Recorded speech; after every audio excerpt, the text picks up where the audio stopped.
नमस्कार, DV news में आपका स्वागत है। कोरोना एक ऐसा नाम है जिससे हम सभी अच्छी तरह से वाकिफ हैं। कोरोना महामारी को दुनिया में आए पूरे 4 साल हो गए हैं। संक्रमण तो कम हो गया, हालांकि कुछ अंतराल पर कोविड के नए वेरिएंट की जानकारी मिलती रहती है और इसके इक्के दुक्के केसेस भी दर्ज होते रहते हैं।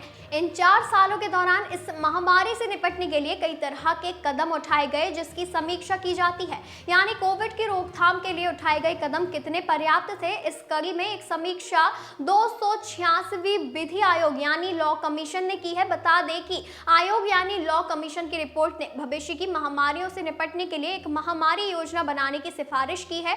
इसके लिए स्टैंडर्ड ऑपरेटिंग प्रोसीजर बनाने के लिए भी कहा गया है। वहीं कमीशन का कहना है कि इससे भविष्य में आने वाली महामारियों से निपटने में मदद मिलेगी। रिपोर्ट में सरकार का इस बात की ओर भी ध्यान खींचा गया कि कोविड महामारी के दौरान केंद्र, राज्य और स्थानीय अधिकारियों की शक्तियों का बंटवारा सही ढंग से नहीं किया गया था, जिसकी वजह से कई फैसलों में तालमेल का अभाव भी नजर आया। महामारी रोग अधिनियम 1996 यानी एपिडेमिक डिजीज एक्ट की कुछ कमियों को भी उजागर किया गया है। सबसे पहली कमी तो यही गिनाई गई है कि ये सदियों पुराना कानून है। इसमें किसी महामारी की रोकथाम को लेकर जो नियम कायदे बनाए गए वो आज के हिसाब से पर्याप्त नहीं है। वहीं ग्लोबलाइजेशन और बढ़ती कनेक्टिविटी के साथ ही संक्रामक रोग तेजी से महामारी का रूप ले लेते हैं। इनसे निपटने के लिए नए और आधुनिक बदलावों की जरूरत है। रिपोर्ट में कहा गया है कि एपिडेमिक डिसीज एक्ट में संशोधन करके स्टैंडर्ड ऑपरेटिंग प्रोसीजर बनाना कई मायनों में मदद करेगा।